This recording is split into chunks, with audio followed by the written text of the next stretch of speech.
All right, we've been flying through these series at the moment, and now we just have two more best of fives waiting in the wings here to tantalize you with some StarCraft action. To my left-hand side to talk about our Zerg versus Zerg to get things rolling. ZG and Rotty. Rotty, I know that, God, you and series this for these tournaments, man. You love the TVTs, and then sometimes you get matches like that. You can't catch a break sometimes.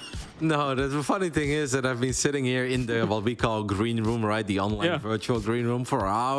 You watch some StarCraft, you build up hype and anticipation. You're like, all right, fun PvT. Yeah, and then you just get that. Oops, sorry. I can hear you. It seems that you were not able to hear me, Kalaris, but I think you're able to hear me now. Basically, TLDR of what I was saying is that we've been sitting there for hours in our virtual green room. Yeah. You build up hype and anticipation. You're ready. You're like, all right, some PvT with Artie McTosis is going to be fun. And then that's what I got. Yeah, it's been rough, but I think that this ZVZ, though, is absolutely going to be very fun. Yeah, I hope so as well here, considering it's two names that we're very familiar with when it comes to the Europe region as a whole. Let's take a look at it. It's a best of five here between the two Zergs. One of them will be going to Gamers 8, as we have quite the classic Lambo going up against Elazer. Best of five ZG. Should be a good one. I think so. Elazer is clearly performing well as far as tournament results. You know, yes, he is in the lower bracket. Yes, he hasn't qualified yet. But considering our expectations going into this, where we were really questioning how much he was practicing and how good he would be, he has really surprised a lot of us.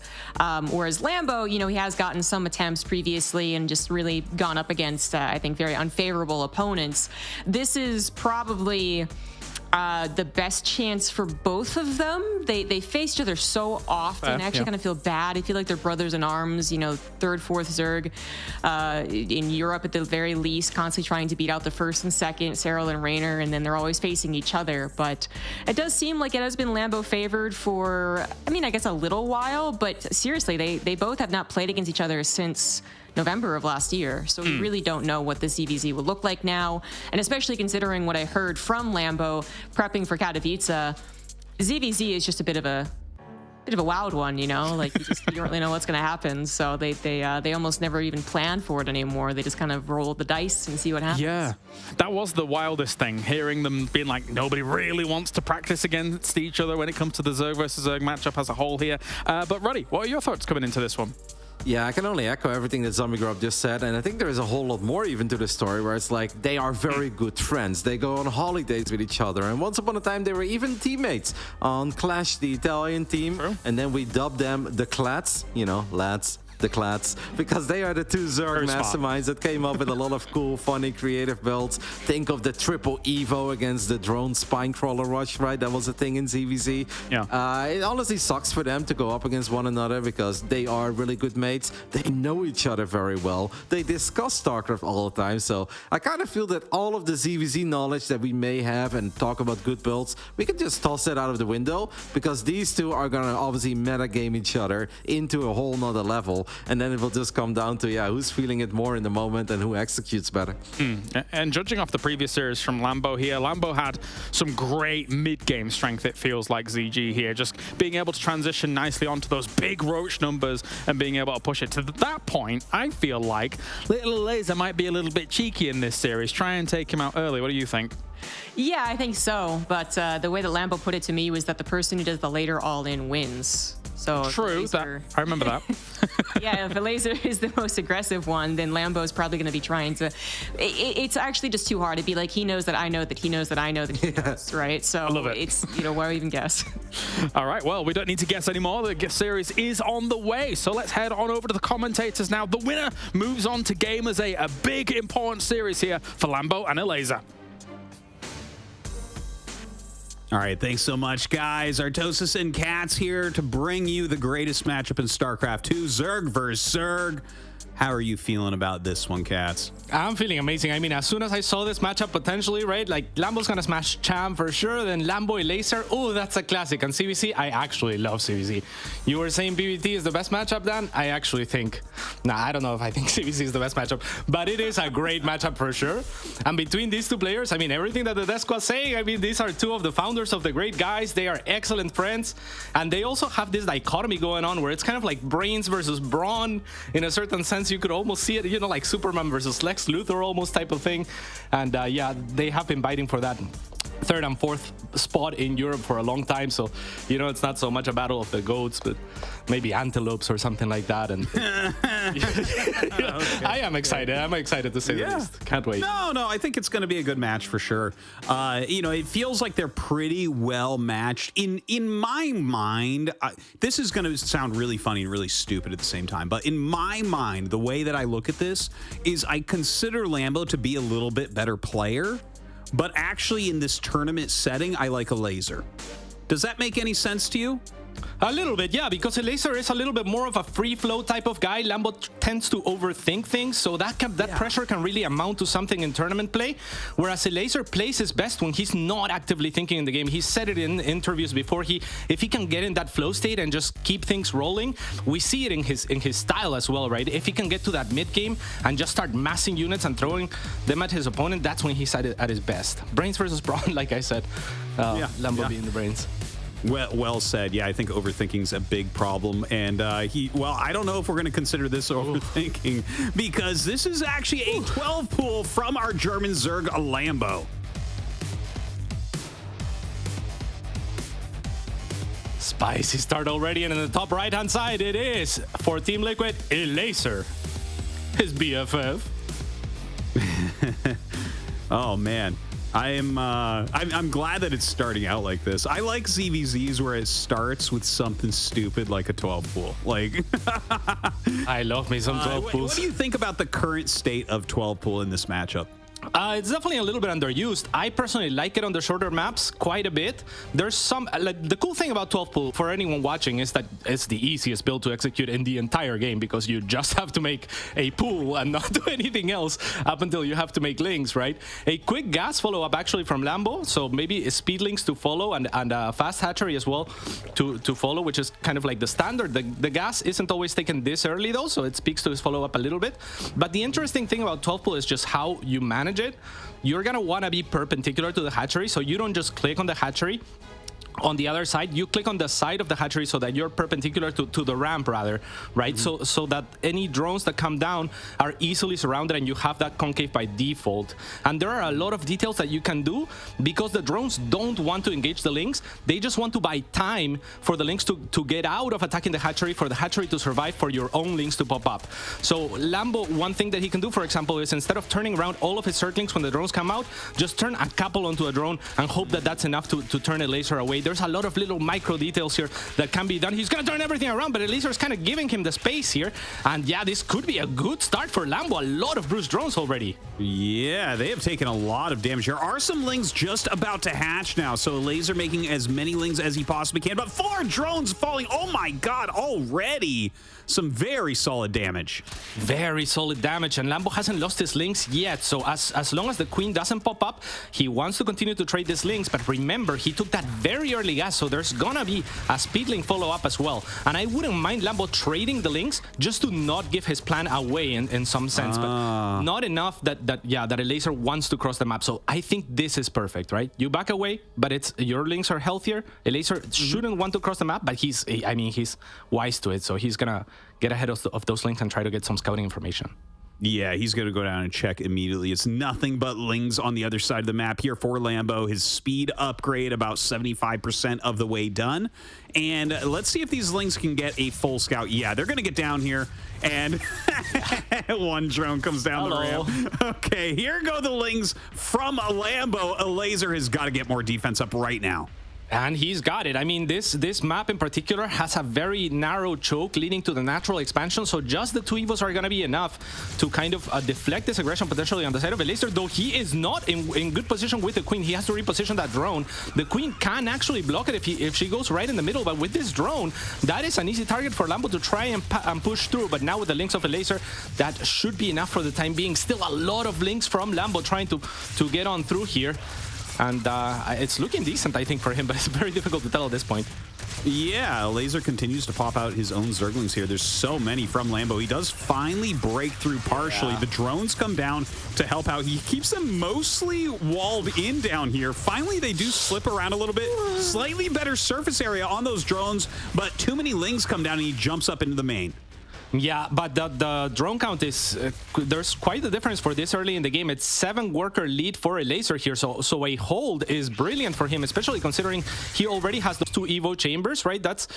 He's probably gonna put at least 1 to use, and there it is. It's gonna be the Millie looking for a potential Roach follow-up. So Elazer coming out of this in a fantastic spot, and I think if you're Lambo, you have to revise the strategy that you chose with the Link follow-up on a map with a choke that's this narrow that only requires the 2 buildings. Well, what do you think about just making more Zerglings? Is that a good idea? It might be the only idea that he has left is the problem, right? Like, what else can you do? That is the problem. Some people watching might be thinking, well, you can't keep going Lings. It's not going to work. It's like, well, it's not going to work less than other things aren't going to work, okay? Like, we can't just get into a Roach battle from here. So I appreciate the fact that Lambo is still putting his foot on the gas. More Lings being made as he attacks across the map again. Yeah, but Elazer made so many Links to counterattack himself that it's probably not going to work. The Queen now in a good position, a little bit more forward, offers the Links a little bit more surface area to where 4 can hit it, but at least it's a full wall off. And yeah, I mean, Lambo will find these Links of Elazer out on the map right now, so that could be really nice for him. Splits his Links perfectly as well to chase the groups coherently, and he's doing a wonderful job. But now, I mean, yeah, I think now is the time to transition of your Lambo, because at the very least with this, you're going to get a massive amount of map control. So it's going to be very, very difficult for Elazer to take a third. And Elazer identifies that, he drops the Baneling Nest.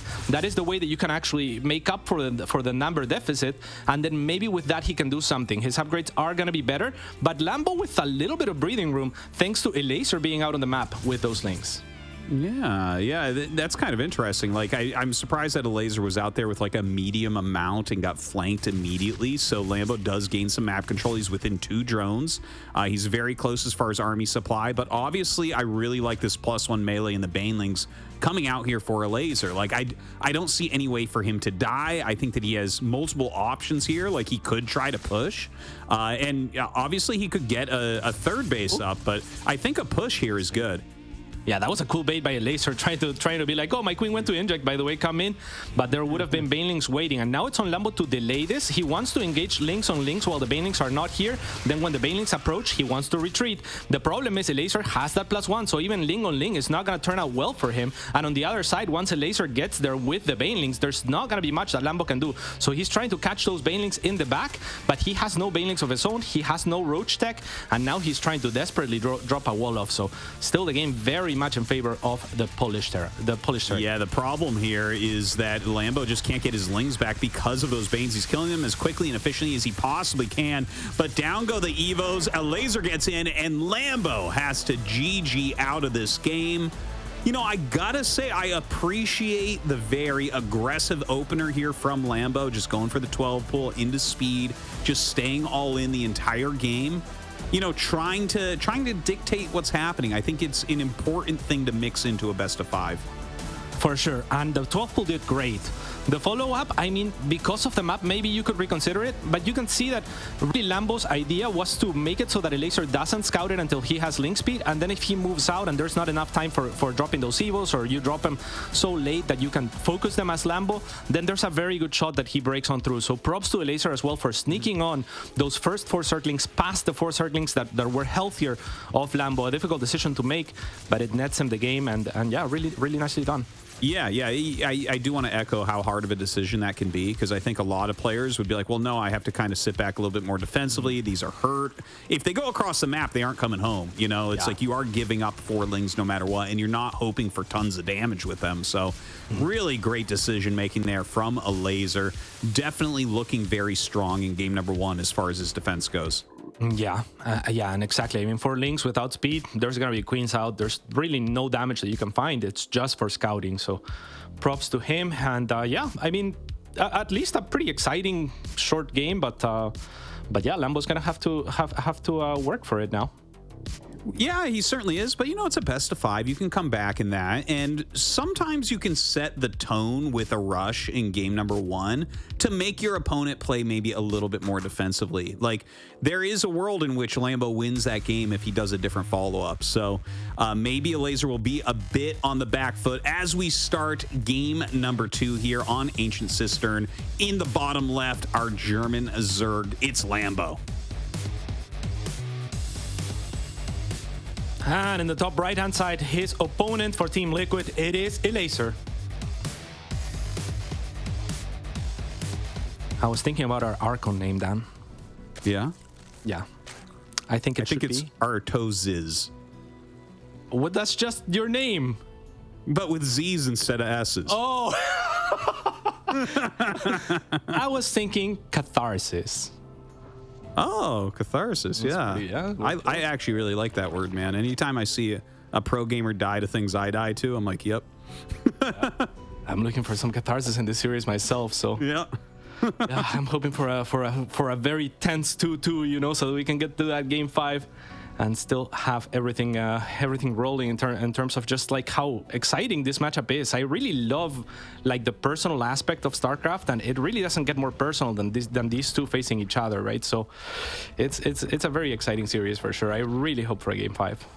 Yeah, and there's always a lot of mind games in situations like this when two players know each other inside out. And, you know, it's been so many years of the same players basically at the top. Lambo and Elazer have been two of the top Zergs in Europe forever, man. So the amount that they know about each other, the amount that they understand what each other are thinking really lends itself to so many mind games that we could see here. Yeah, and they're so different stylistically as well, which is just fun, right? Because we're not gonna see like just, I mean, I'm sure we'll see some Roach versus Roach, just kind of like the standard ZVC at some point. But I think we'll see a lot of variety too in how they use the units and how they propel themselves into the mid games. They have kind of like different win conditions in their minds, I think. So it should be great. This game starting pretty much as standard as it gets.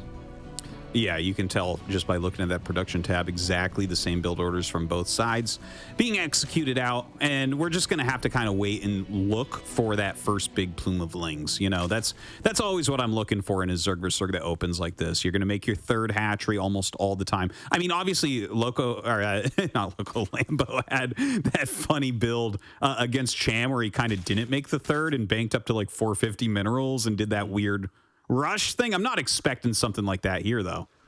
Yeah, me neither. I think that we're gonna have in this particular game something pretty standard, right? It was like, just for anyone that's wondering, I guess it's something along the lines of a 16 hatch, 18 gas, 17 pool, and then a fast start of 2 to 4 circlings. I think both of these players chose to make 4 so that they can send 2 to the other side, defend with the other 2, and yeah, it's super normal. Baning nest to follow, also just the norm, and then it's up to who makes more lings type of thing. If this was a Korean CVC, it can be a little bit more hectic, where players make so many more circlings just at seemingly random times. But the Europeans are a little bit more measured in their approach. So we'll see if anyone gets crazy here. Yeah, they're staying within 2 lings of each other. So, I mean, that's as close a balance as you can really get. The 2-ling advantage is not going to be enough to push your opponent's third hatchery down or anything like that. And like they're both like kind of just skirting this line perfectly, I would say, right now, right? Where neither one is in danger. No one can actually hurt each other right now. So their economies are getting big, like very, very quickly. In fact, pretty much as quickly as they can grow. Yeah, no doubt. Lair coming up actually faster for a Lambo here. And is there a Roach Warren on the way or something of the sorts? Is there any Evo chambers? Okay, there's the Evo chamber and the Roach Warren. So yeah, we get insights into what a Lambo is thinking, as the Lair also starts for Elazer as well as the Roach Warren. And yeah, I mean, on paper, I guess you'd rather be the player that sneaks out a couple more drones, and Elazer has done that over the tech, because by the time you cross the map, the tech is going to be equal with this slight margins. So yeah, things looking decent for Elazer, but nothing that's going to spell out the end. Yeah. Well, this is the funny thing. These are the small nuances that really make a huge difference in a mirror matchup like Zerg vs. Zerg. You know, getting those few extra drones. And the thing is, you can catch up on drones. Like we see Lambo, you know, he'll like catch up, but it's like, well, I had 5 more drones return minerals in an extra time. You know, and those little things over time are going to allow you to afford just a little bit more. No, 100%. I mean, we make such a big deal when a drone is lost early, because if anyone goes on the unit tester and you fight 10 of 10, let's say 10 Zerglings or 10 Muta or 10 Marines or 10 whatever against just 11, the margins of the difference that a unit makes in engagements is huge, right? And a single worker will actually mine something along the lines of 60 minerals per minute, 58 or something like that on average. So yeah, I mean, you pick up a drone or get an extra drone early on, that will net you a couple of units, and they can make a massive difference. Now look at this, some big differentiation coming on right now. Lambo going into +1 ranged and a Nidus, but a Spire coming up here for a Laser. Yeah, was the Nidus spotted by that Zergling?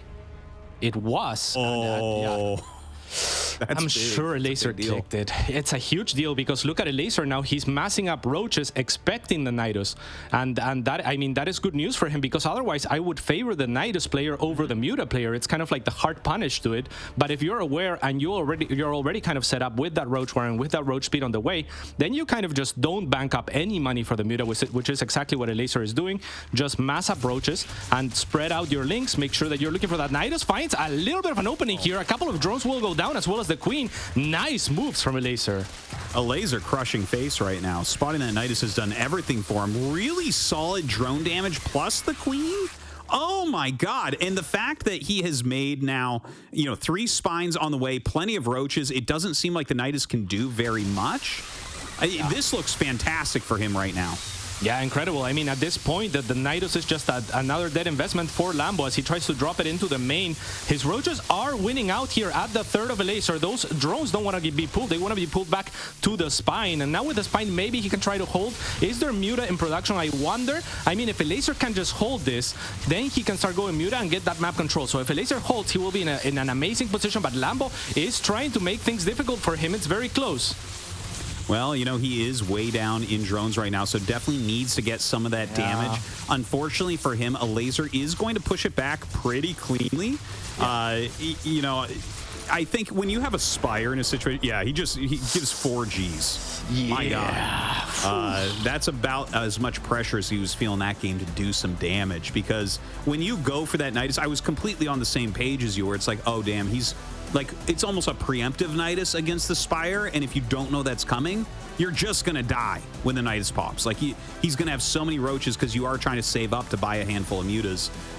But in this case, there's no point to go on, right? Like, Elazer with the Spire is going to take complete control once your rush fails.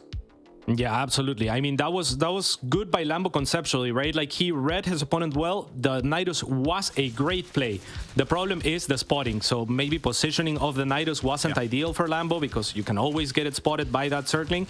So, a couple of hexes further back, or maybe in the main, or behind the gases, even though there could be an overlord there as well. It's not an easy thing to find the perfect position for a Nidus, obviously, but that one was a little bit too easy for Elazer to spot, I feel like. So 2 of these mistakes from the side of Lambo in both of the games, where I feel like he could revise a little bit of, if he had played this game 10 times in practice, I feel like he would have fixed his positioning in the Nidus in one of those 10 games. So yeah, a little bit unlucky, but yeah, great job by Elazer here. 4 Gs. Yeah. Jeez. Yeah. Well, that was pretty over once it was held, unfortunately, for Lambo. Like, he had to know that when the Ling ran in that his Nidus was spotted. Do you think he could have kind of transitioned towards something else at that point? Very difficult, because there's a Spire on the way as well. So, like, you give your opponent breathing room. You say, okay, I'm not attacking you anymore, but the Nidus is expensive, right? It's like 300 resources plus dropping it on the other side. It's heavy on the gas, so it really constricts your options. And the last type of strategy that you want to give breathing room to is the Muta, because then you're playing defense. So on top of not using your investment, you have to invest in spores, you have to invest in extra queens, you have to invest in a tech transition that is not going to be better than roaches on the ground for the follow-up of Elazer, assuming that he would switch back into roaches, which I think is his plan all along. So no, I don't think there were more options for Lambo, and that's just rough. Oh, Elazer, nasty. That is indeed. Now we are getting into game number 3. In the top left, doing a standard build, it's Lambo. And in the bottom right-hand side, doing the nasty, it's Elazer. That's right. This is a gas first into pool, so very, very, very, very aggressive opener from Elazer. You know, he's up 2-0. Why not? Why not mix this in now?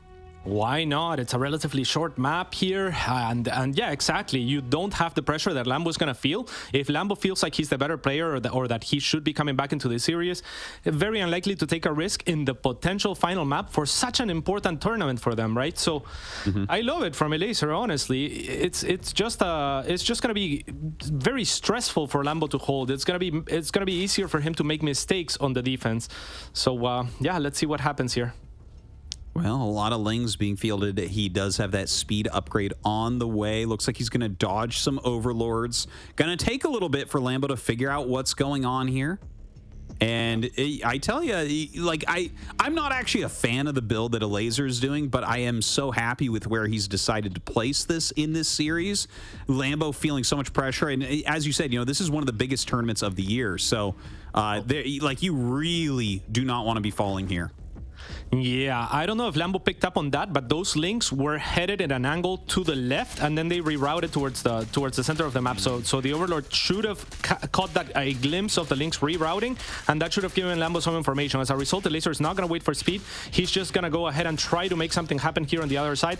Already a few drones being pulled for Lambo, but that's not nearly enough workers to deal with this link. So he's already going to lose 3 of them. Not looking good, Dan. My God, this is terrible right now for Lambo. He has that spine still being made. His drones falling in such huge numbers. Speed is done surrounding the spine now. A queen does pop out, more drones coming down, but the spine has to get canceled, which is going to make it so hard to stop any more Lings coming in. Oh, hard crushing. I mean, yeah, more than speed is done. I feel like this game is on the way out as well. Elazer doesn't have the drone advantage even after this, but his tech is far ahead. He has that extra link speed to work with. So I have to imagine that was plenty for Elazer to feel good about this game. But looking at the numbers, it almost feels like Lambo's still in it. Yeah, no, I think he is. He's got more larva right now. He does have the double queens kind of on defense with his own speed coming up. There is the possibility, I think, of a counterattack coming up if he just makes nothing but Lings. And it seems that's what he's going to do. He even canceled a drone there and got some more Lings going. So, oh, wait, he is going back into drones. Do you try to macro here, or do you want to do a counterattack, do you think? It's so difficult to tell because you don't know exactly what your position is. It's such a difficult and such a weird opening from Elazer, right? Like that very early investment into speed is pretty hefty. So I don't mind either way, I guess. I guess he just wanted to make sure he had enough links to fend off the aggression. And as soon as his Overlord stops seeing links pour out of Elazer's base, he continues to drone up. Well, lucky for him, Elazer is not pulling Lings in his main base or the back of his natural or anything like that. Elazer, in fact, droning up heavily as well. They are pretty close as far as workers go, pretty close as far as Zerglings go even. So this game actually looks to me like it's going to normalize into something resembling just a regular ZVZ. Yeah, and you said earlier, Dan, you don't really like this build from Elazer. I mean, it went so well, and it really hasn't netted him much of an advantage because the speed investment was so early, and then he didn't kind of continue to press on the gas pedal there, right? Like, so he kind of just slowed down, went back to macro, deemed that he had done enough damage, but it appears that he has mostly just done enough damage to make the game about even, maybe a slight edge, whereas it looked like it could have been much worse for Lambo. Right now, the Baneling Nest coming up on both sides. We have the third hatchery coming up from Elazer on location. Lambo trying to get out there to do that himself. Elazer just stalling that out slightly with his own speedlings. But a lot of Lings being made right now by Lambo and a couple defensive Banes, I believe. Yeah, there they are from Elazer down in his natural. Yeah, and that's nice to have. If you are Elazer, you have the drone lead as well, so staying defensive will be nice. Lambo wants to look for the third. I think here trying to bust on through the natural is not going to pan out well for him, but if he can get that third advantage, he will be in a good position. So let's see if he can get a cancel here. Well, he comes up, and the Banelings coming over will force him back for now. 4 Banelings from Lambo, though. He's going to loop around with those others. Oh, boy. Not happened? going all that well, I think. Yeah, I mean, that must have been 2 banings of Elazer or just a terrible misclick from Lambo. I imagine 2 banings from Elazer just unexpected for Lambo. So nice moves again for Elazer, who has a ton of Ling Bane already, so he could look to put on some aggression of his own. Yeah, both sides getting their Roach Warrens now, kind of realizing that this Ling Bane dance may end up being futile. Pretty hard to force a victory in a situation like this. That third hatchery going to be finishing just shortly after for Lambo. A little bit of pressure still going on both sides, a little bit of micro battles, but I think we are like settling down a little bit now. Yeah, which is kind of crazy. I think Elazer might have had some openings if he had brought all of his banelings forward. Are they even here? The queen is standing way at the front to soak up some of those potential banelings. So nice positioning here from Lambo. Very unintuitive to put the queen off of creep, but I kind of like it. And yeah, he will stabilize. And if he can bring this back, I mean, the momentum swing that would be for him in the series would be insane. It would be. It would be. He actually made a lot more lings, Lambo did, than I thought he would here. He is getting that +1 ranged attack as well, so kind of getting into... I don't know exactly what to call this. Did you see that? He just started Burrow. He canceled Burrow. He went into Lair. I feel like Lambo's play here is just slightly disjointed. Yeah, maybe he spotted the Roach Warren on the side of Elazer. Burrow would be really nice if you're going Roaches and your opponent is just going Ling Bane, if their lair is delayed, if this like early game extends. And to Lambo's credit, because I'm with you, right? It's not the right choice, and he does kind of recognize that. But to his credit, it's been such a weird game that it's very difficult to tell like where the game state is on the other side of the map as well. So nice pick off there on one drone. Yeah, well, I've seen so many cancels. It's like, it's okay to cancel things, but like I just saw him cancel 2 spines as well. So I feel like Lambo is having a hard time, very hard time reading exactly where he's at in this game. It looks like he's going to send his group of Lings back across the map. If you look at the mini map, it's actually, it looks like a bowl of Fruity Pebbles. It's kind of hilarious with all the different blue and red dots everywhere. Yeah, I love it. And yeah, it's like a mixed berry parfait, but I mean, a healthier choice. Okay, Cats, I respect a healthier choice. But yeah, I mean, there's a Spire coming up for Elazer. I kind of love that as well from him. And it's kind of like we were talking about at the start of the series too, like what you were mentioning about Lambo, like changing his decision making and whatnot, and Elazer perhaps being the more confident tournament player in that sense. It's kind of that, right? It's like overthinking. It's like, oh, I'm gonna go this. No, I better do this. No, I better do this. And every time you switch directions, you're gonna be a little bit slower to the next step. You're potentially losing a little bit of money if the cancel costs money, not in the case of the Burrow or upgrades, but you know, units and whatnot. So definitely like Elazer's kind of just straightforward approach, but Lambo this time around does have the read of the potential Muta at least, and he will start up some Hydras. Yeah, and you know what? I actually still like the Muta play, to be honest. Like, even if your opponent's getting the Hydras at a good timing like this, as long as a Nidus isn't coming up, I feel like you have potential. But that nice little Ling counter attack here gets a few drones, causes some lost mining time, pops a queen as well. Absolutely massive as well, because Elazer was already halfway through the map with this army, so it buys Lambo a lot of time. A Lambo that was transitioning, right? He hasn't seen the investment of the Hydra then pay off yet, so this Link's pulling the entire army back of Elazer, and again 3 additional drones to the 6 that had already died. Now 11 the tally as Muta tried to cross the map, but this is amazing, an amazing job for Lambo in stabilizing here thanks to these Links. They really have done a fantastic job, and even the Mutas there, they did get slowed down a little bit. It looks like he wanted to kill off the Overlords on his side of the map, but that's going to give plenty of time to get spores up in all the mineral lines for Lambo. So not entirely sure how much damage these Mutas are really going to end up doing. Yeah, probably not a lot. The problem for Lambo is going to be on the move out. The Hydra Roach composition is still very flimsy against Mutaling Bane. If Elazer chose to start Baneling speed, which he hasn't yet, and it's a little bit surprising. So Lambo's going to have to wait for something like Infestors or Vipers to move out. And situating that 4th base is not going to be easy either, because Elazer is likely to apply pressure. But if he can stabilize on 4 base, then he will be pretty happy to just get maxed out and have the better army, because these Muta are kind of dead supply in straight up fights. Yeah, well, he is moving across the map right now. It looks like he does want to give it a try, an attack that is. A lot of roaches have been fielded now from Elazer. We'll see if he has enough to actually fight against this. Obviously, the Hydras add some very quality DPS there, but the roaches being so tanky, having so many of them, adding in a bunch of Ravagers on both sides, we're going to have to see how this battle goes. Yeah, the concave is brilliant for Elazer as well, so Lambo's gonna have to look for a different angle if he wants to engage here. Elazer, on the flip side, he also shouldn't be looking to push up this ramp, so this is nice trades for Lambo, actually. Really nice trades for Lambo. What is Elazer doing? This is not it. Miko is gonna back away as Lambo, now feeling confident after taking some of those good trades up the ramp, is gonna turn around, and now he might have enough here. And again, the lack of banelings and baneling speed on the side of Elazer makes it very difficult for him to hold. The Ravagers are probably better pound for pound compared to the Hydras, but there's not really that many of them on the side of Elazer. No, and Lambo has enough of his own here as well. Some biles from Elazer have been hitting, but Lambo certainly has a higher quality army fighting right here. Look at this, comes right back down. The Mutas come in and the Hydras get pulled to the side to try to deal with those. That does take some of the DPS off the Roach Ravager of Elazer, but with this flank coming up, I do think Lambo's going to win. There we go. Wow. GG is called, and Lambo gets himself on the board. That is crazy. I mean, we had like 6 drones falling in the very, very early game before like many or any of the Links of Elazer fall, so it was looking really, really over.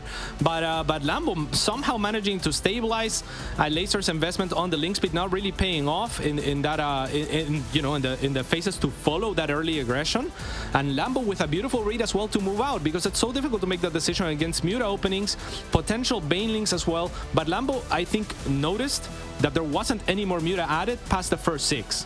And in that moment, he says, okay, like, I don't have very many Hydras, but I have enough Hydras to deal with 6 Muta. So most of his army was Roaches, some Ravagers, and then Elazer taking just that awful engagement up the ramp. Well, this is something that really happens a lot to, like, for instance, Mutalisk players, right? You're getting hit during your transition. Like, either you're getting hit as you're making the Mutas, or you're getting hit as you're switching back into the Roaches, and you just don't have the critical mass you need. So a great attack timing there from Lambo.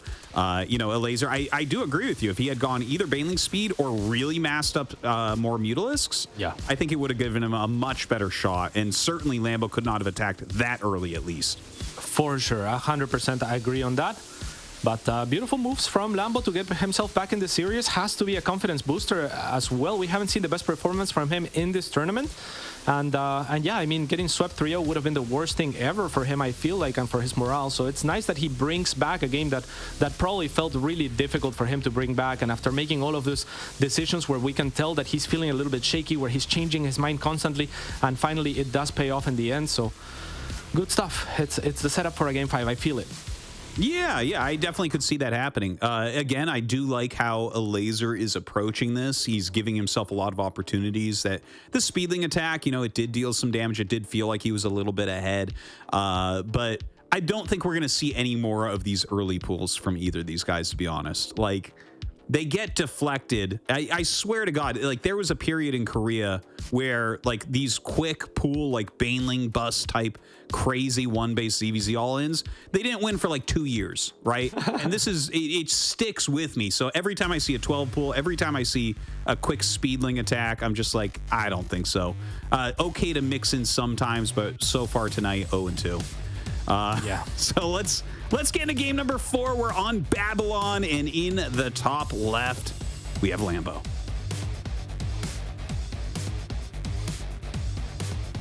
And in the bottom right, his opponent leading the series 2-1, it's Elazer.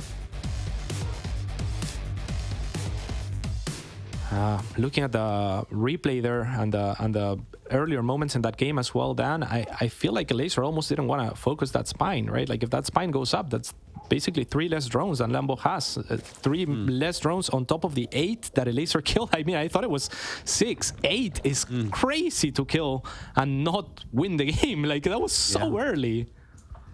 It's kind of insane, but like that's the thing about those quick speed openers. Anything quick gas one base. This is just like a historic thing about Zerg. Like, you need more bases.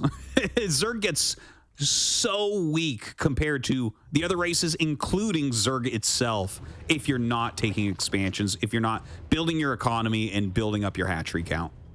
Yeah, for sure. I mean, that was a 12-11, I think, from Elazer, and maybe that Overlord spotting the link, kind of like changing directions, forced his hand before speed came up. So maybe it was meant to be like a complete all-in or something like that. But I agree. I mean, for how much he invested early on to just break even after doing that much damage is definitely not ideal. I will say I do prefer like a variation of that instead of maybe the 12-11. He could have gone for 13-12 and then gotten a Baneling Nest, and then, you know, like you have potential to actually kill. Whereas here it felt like the opening went as well as it could have, and Lambo still stabilized. So definitely kind of a shitty opening. Yeah.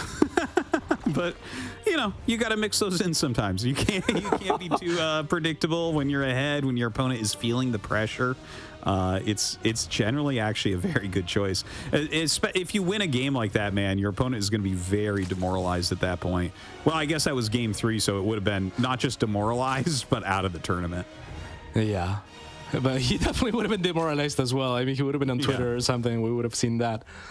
And the effects. I mean, the previous game was a 4GG game. You know what I'm saying? Like, we have all dropped an extra G or 2, you know, when it's like, you press it a little bit longer.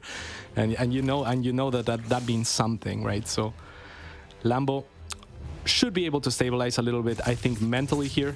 So I'm hoping for fireworks in this game 4.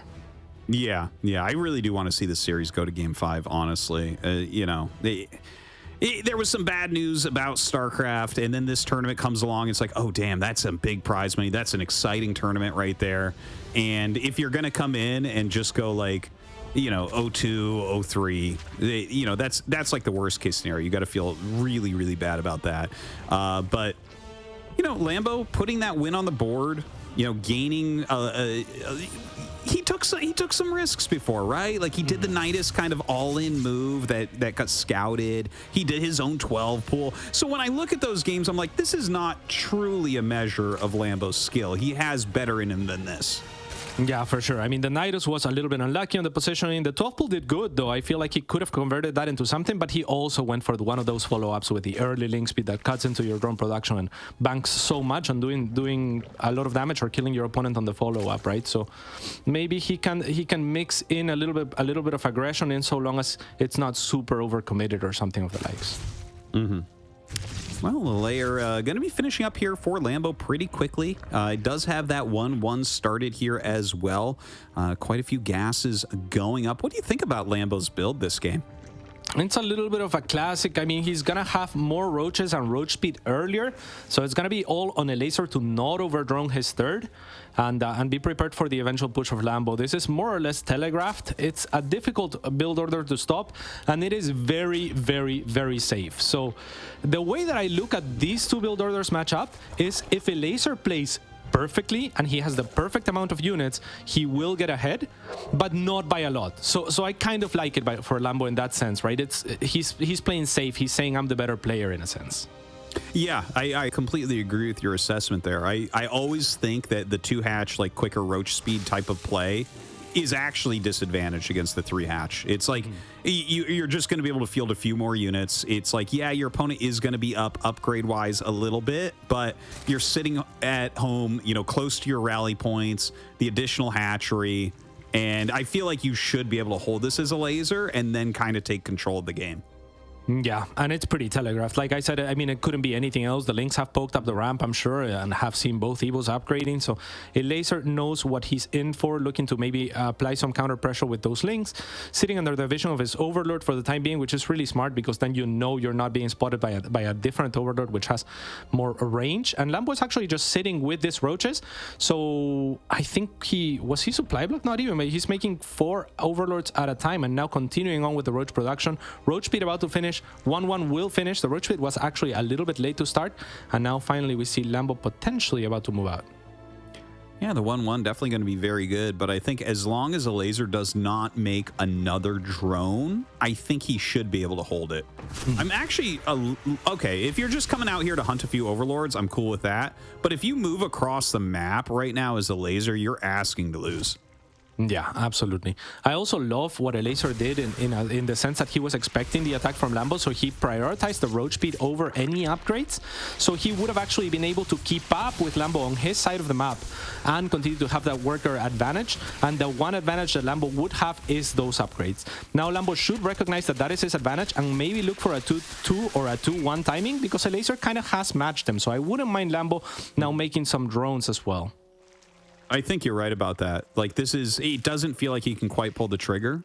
He might try anyways, because, I mean, you put in a build like this, you do feel like you need to attack. But we've already had really great biles from Elazer. Nice pick off there on one of the Ravagers by Lambo. But, you know, I'm surprised how Elazer is playing this. He's going further forward than I would expect. Yeah, for sure. I think he just wants to hold the choke and make it difficult for Lambo to continue to advance, because the longer he can hold Lambo back, the more units he should have. Good concave for Elazer here. Lambo has pulled his queens. Lambo has not started any additional upgrades, so he is effectively all in. If he can't break Elazer here, it will be game over. It is the concave favoring Elazer, but the numbers of Ravagers favoring Lambo. That is going to be more DPS output. The queen trying to get on creep to transfuse, but the creep is a little bit too far away from the further front roaches. So has to transfuse a Ravager instead. And Lambo, this is not what he wanted to do with this. Yeah, that was not the greatest attack. I think when you called it that maybe he should just back up because it seemed like he was already matched. Certainly would have been a better call than this attack, unfortunately, for Lambo. You know, now Lambo, he's been down about 10 drones-ish for a while now. Yeah. He does have good upgrades with 1-1, but the Lasers already on +1. He never started the +2. I think that starting +2 is reasonable. Starting 2-2, probably not. But I don't feel like he's setting himself up for any sort of, like, winning position here. I feel like he's just right now chilling. He's like holding on, he's making more roaches, and that's it. Yeah, absolutely. I mean, the upgrades are obviously going to scale with the number of units as well, right? So having those upgrades when your opponent is cutting on upgrades and you click them and they're 0-0 and you're 1-1, but you see that they have more units and they have the road speed to match, you know where their economy has been going. So at that point, I think was the point where Lambo maybe should have looked for droning up. But this game might be coming to a close here as Elazer is feeling confident. He has the greater economy, he has the greater army, doesn't have the greater upgrades, but he's caught up one of the upgrades, the more important one in the range. So it's looking fantastic. Oh, great biles for Lambo. Not going to be enough, I think, but yeah, it's going to be it done. Yeah, so. The drones get pulled. Elazer continues to rally across the map. He's up a good 50 supply right now. Nothing really left here for Lambo, unfortunately. Did give us a great game before, and very good mana from him. Good game. Congrats coming out at the end as one of his closest friends going to advance. Yeah, and you got to feel a little bit good about that at least, right? One of them was going to advance, and you got to feel happy for them. But yeah, I mean, not the best performance here from Lambo. Elazer really on point with his responses throughout the series. He was mostly absorbing, and it's usually, I think of Lambo as the player that would be more likely to absorb, and Elazer the player that would be more likely to put on the aggression early on. But CVC can definitely get wonky. And this time around, working well for Elazer. Yeah, I think he played very well. He mixed up his builds quite nicely, and he really nailed that last game where you go up to the 3 hatch, you're playing against the more heavily upgraded roaches. Speaking of which, I just want to throw out, like, I feel like when I see that build, normally it's not 1-1, it's normally like a +1 that I'm seeing. Yeah. Do you see the 1-1 very often with it? Not very often. It's usually +1 into an extra evo for the follow-up and then 2-1. Yeah. Right, but here we had 1-1 potentially into 2-2, or just get, like you said, I think you don't get the carapace, it's super expensive, just get the extra range attack and transition further into the game. I think that was the play for Lambo, right? Because even if you're behind in workers, once you get maxed out, then if you're 2 upgrades ahead when you're maxed out, I mean, Merry Christmas, right? No, absolutely. You know, that's the equalizing factor for a lot of builds in StarCraft is the fact that we can only hit 200 supply. So, like, if you're in that range where it's going to be inefficient for your opponent to attack into you, you're going to be able to hit that max, and suddenly your upgrades are going to be what matters, and it's going to be the pressure on Elazer at that point. So, you know, maybe some mistakes coming out of Lambo. I don't feel like this was necessarily his best play. If we replayed this series on another day, I could see him taking it. But Elazer, like, I feel like I like him. I like his style. I like him in tournaments, but I am still surprised the way he took down Special and Lambo, honestly. Yeah, I mean, he is a really fun player to watch. He is the swarm. I really love watching Elazer play. So it's great. It's refreshing. It's different than most Zergs. And it really is that Zergiest Zerg that there is. Yeah. You know, like he just swarms. He just throws units at you. Even at the end of that last game, right? It's like, I have enough. Like, let's start just rallying units. Absolutely. All right. Well, a great game there from Elazer. Let's go back to the studio and see how everyone else is thinking about it.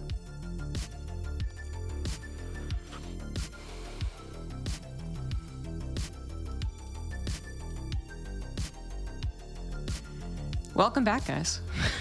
I want to take it from the top, guys. Zombie Grub. Maybe you should just run the show. Yeah, let's do it. Assuming that my voice is actually coming up. But welcome back, guys. Welcome to the Colaris Dome. We just saw Elazer take a 3-1 against Lambo and qualify for Gamers 8. So congrats to him. Roddy, that was a bit of a surprise. Not just maybe the results, but then how the players twisted the narrative. Lambo's supposed to be more defensive, actually more aggressive. Absolutely. I do believe that Colaris is back, so I do want to let James get his saying in before I talk about the Zergs. Wow, what a cool series, guys. Nothing different happened. Roddy, what did you think? Oh my goodness. Well, if that was what you bring to the show, James, it should have just entered Zombie Grub in the first place. I know. There's one thing that I really want to talk about, and that is because we have teased Elazer a lot over the years that his scouting is not necessarily always the best, right? We joke about how he almost never sends in an Overlord, how he just plays in the dark, basically based on his feeling. You look at game 1, he had a couple of slow Zerglings running to the other side of the map. They arrive in the natural, they see no drones going to the main base. He immediately realizes that Lambo's not droning up, but Lambo's link flooding, so he can get ready. In game 2, he scouts the Nidus. He hits a great little counterattack with his links right when Lambo wants to attack him, and on top of that he leaves a couple links behind in the main base to shut down the Nidus. Perfect defense at the second base, and in game 4 once more it just felt that he knew the attack was coming, so he made it so hard for Lambo to push into the non-stop corrosive balls. I mean, gotta give credit where credit is due. We tease him about the lack of scouting. Today his scouting was fantastic. Yeah, these highlights brought to you by Aramco as we take a look at this first match. And just in general, I feel like across the series here, ZG, I mean, there was even a world where Elazer could have won that third game as well. It was not to be, of course, as Lambo did a decent comeback and all of that. But Elazer, for my money, just looks better overall. Yeah, I think he really did. I think Roddy brought up a great point. I would say he is, maybe it's more in DVT, but yeah, in general, you could definitely criticize his scouting or even sometimes his mechanics, but I didn't see anything egregious so far in this series. But I also thought just in general everything was tightened up. So the scouting, the mechanics, even just the reaction looked so cool, calm and collected. I'm thinking of the first game, even though we're watching the rest of the highlights. At the first game, well, it's actually kind of funny. I guess his evolution chamber wasn't properly placed, so he kind of had to make up for it. So he brought that drone and then used the lings to, I think, reduce the surface area on the queen. So I guess it maybe was a mistake, but it moved into something that looked actually quite good as far as defense goes. So that was pretty cool. Elazer, it does just look really tippity-top in ZVZ. Because if we do think back to some of his previous matches, like, yeah, he can win tournaments, and Artosis was absolutely right to point that out back when we first started watching Elazer on Friday. But, you know, his ZVP was a little wonky. There was games where he did not look very good at all, and then he had games he looked really great. And ZVZ as a whole, I think he just looked really great, like, end statement. Yeah, I got to agree, Roddy. Looking at how this flowed and getting into this last game as well, just felt like Elazer had a lot of control. It always feels to me when I'm watching Elazer like he's able to feel out the games really well in ZVZ, and indeed he does now qualify for Gamers 8. Yeah, I mean, the man has a crazy amount of experience. We brought up those magical BlizzCon runs and obviously GSL versus the world, but he just played really well today. Even in that final game, I love how far forward he was defending initially, just slowing down the attack, buying time with the corrosive balls. So he basically has another defense line to fall back to, and that's where all the reinforcements come in. And we can't forget about the series that he lost this weekend against Showtime. Like all of us, you know, we're kind of like, oh, it's probably not going to be a very pretty one, rather one-sided 3-0 or 3-1, but he really pushed Showtime to the limit too, who's in great shape. Like, maybe Miko is just making a proper comeback, because we know how good he can be. It's just that we've heard that he hasn't been playing all that much. He hasn't been enjoying himself as much as you kind of need to enjoy yourself to really perform at the best of your abilities. But throughout these 2 weekends, he was really fun to watch, and he was awesome. Definitely was. And now we have him here, ready to go. We have an interview with Elazer, who's qualified for Gamers 8. So let's talk to the man himself. Hello, Elazer. Congratulations. Hello, guys. What's up? Not too much, not too much. We've just been admiring your ZVZ, the Swarm Lord himself. So I guess my first question is, Elazer, how much of going up against Lambo is mind games? Do you feel like he expects you to play a certain way and you try and play against that? Or what goes on in this matchup between you and Lambo? There's a little bit mind games. I think I try to not think of them too much. Like, personally, I actually really... I think in his head there's a lot of mind games, and I try to like forget about everything, so he just fucks himself, you know, like in that way. Okay, that's a good way to describe it, I guess. No more questions from me, ZG. Yeah, all right then. My question is, I had one. Just hold on. Sure. Yeah, so just in general, leading into this tournament, you know, we were kind of question marking where you were at. You know, this is kind of one of the first big events to happen outside of perhaps some qualifiers for the regionals. So we really don't know where everyone is. Where has your, I guess, head been? What has your practice been like leading up to this event? Were you worried about making it through? Yeah, a little worried. I thought I have a good shot because there's a lot of people qualify. I think 8 out of 12, right? So I thought like I have a good shot, but at the same time I thought I might be the one of the 4 players that goes out. So I was worried about some opponents, but yeah, I got good match against Special. Barely lost to Showtime, and Lambo was also like not the worst opponent I could face in the last round. Because if you get unlucky, you might have Clem or Cyril here, and then I would lose probably. But yeah. Yeah, and I do want to just bring up that match against Showtime, because it was very entertaining, but it was also just peaks and valleys. It was up and down, it was all around. Were you coming into that best of 5 kind of intimidated by Showtime? Doesn't sound like it, but then is EVP kind of still a problem for you? I know you mentioned that leading into Katowice, I believe. Yeah, so the way I approach this matchup is like I hate ZVP. I think this matchup actually just is no bueno. It's really no bueno. Okay. But when I face Showtime, it's like I don't play versus Protoss, I play versus Showtime. So I actually don't mind it at that match because I know he obviously has tendencies and stuff like that. So coming into that match, I was actually kind of comfortable, I would say. I thought it's gonna be close match. I kind of messed up. The game 3, I think, where I just lost immediately because of the opening mistake. And the last game also, the engagements mistakes, but what can I do? Sometimes it just happens. There's disruptors, your armory blows up if you don't look for a second, so. Yeah, there were some good disruptor shots on that one. That's it for me. Roddy? Yeah, first of all, Miko, congratulations, of course. I kind of feel like there's something to potentially ask about all 4 games, but I think I'd rather ask you, what do you think was the most interesting moment of this entire ZVZ Best of 5? Was there anything that really surprised you, or did you feel that the games kind of just played out the way it did? Yeah, so I have a very specific take on my ZVZ. I skip Evo chambers, and it's a meme, around the European scene already within the Zergs. But I really believe in it. I think it's pretty good, and I knew Lambo knows I'm gonna probably play that, and I think his opening choices are were not good against what I was doing, doing a Nidus all into a guy that skips Evo chamber is not really just any all-in, really. Any aggression is actually bad against me because I have just more units, more everything. So I thought game 4 and game what was it? Game 2. Yeah, game 2 with the Nidus, I thought it's bad build order choice, and also game 1, 12 pull from bottom position on this map. It's pretty bad because I have a 2 building wall off.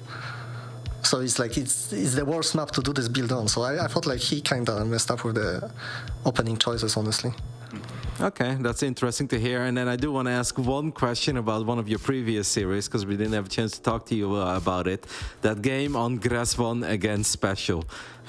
That was a very unique one, Miko. How did you experience it? And did you believe at a certain moment that there was any way for you to still win that game? Yeah, I didn't. I knew it's very bad when he like killed my main base. But I was never like thinking about leaving the game yet. You know, it was not that bad. But overall, I mean, just rough playing on the West server. You know, from Europe. Like I have like 180 ping. It's just I don't know. It's not really StarCraft to me. So again, it's like playing versus Protoss and playing on ping. Those two things make me like not want to play this game. Okay, well, fortunately, you don't have to worry about that a whole lot for a little while. That's all for me. Congrats, man. I look forward to seeing you at the offline event, obviously. Yeah, thank you very much. I'm super happy I qualified. So, yeah. Absolutely. So, any last words, shout outs, Elazer, you want to give before we let you go? Not really, just shout out to my team. They're very good. We had... I was visiting recently. I had a lot of good time there, so big shout out to Team Liquid. Awesome. Well, thank you very much, Elazer. Thanks for joining us. Congrats for qualifying for Gamers 8, and we'll see you there. Yeah, see you guys. Fantastic stuff here from Elazer. Really good insights as well, ZG, across all of the matches that we got to see him in here throughout the bracket. Yeah, he I like how he answers questions, you know. I especially like he just tells the truth right off the bat, Kalaris. He doesn't shy away from anything, you know. Yeah, that was some explicit truth. Let's take a look at the bracket then, I think. Oh, I don't know. Oh, break time. Okay, well, yes, break time. And then when we're back, we've got another best of 5 on the way. So thanks very much, everybody, tuning in around the world here for Gamers Without Borders. After this break, we have one more player to qualify to Gamers 8.